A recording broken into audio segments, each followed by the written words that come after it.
இன்றைக்கி முதலாவது நாம் ஜெபிக்க போகிற ஒரு ஜெபம், நம்முடைய வாழ்க்கையில் இருக்கிற நெருக்கங்கள் மாறுவதற்கு இந்த வசனம் ரொம்ப உதவியாக இருக்குங்க.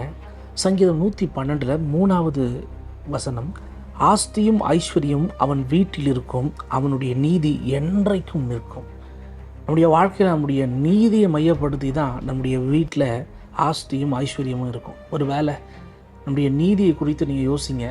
ஒவ்வொரு நாள் இரவும் நம்ம நீதியை குறித்து நம்ம கண்டிப்பாக யோசிக்கணும். அதே போல் நம்ம இந்த வசனத்தை வச்சு ஜெபிக்கும் போது கர்த்தர் சில காரியங்கள் நம்ம வெளிப்படுத்துவார். ஆஸ்தியும் ஐஸ்வர்யம் எப்பொழுது நம்ம வீட்டில் இருக்கும், எப்படி இருக்கும், எந்த மாதிரி ரூபத்தில் இருக்கும், பொருட்களாக இருக்குமா, எப்படி இருக்கும் அப்படி.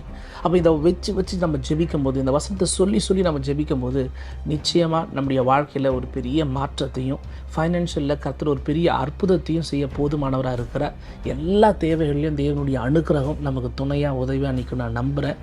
தொடர்ந்து இந்த வசனத்தை சொல்லி ஜெபிங்க. சங்கீதம் 112 3வது வசனம், ஆஸ்தியும் ஐஸ்வர்யம் அவன் வீட்டில் இருக்கும். இயேசுவின் நாமத்தினால் அது இருக்குன்னு சொல்லி ஜெபம் பண்ணுவோம். கர்த்தர் இந்த நாளில் அற்புதமாக நடத்துவார். ஆமென்.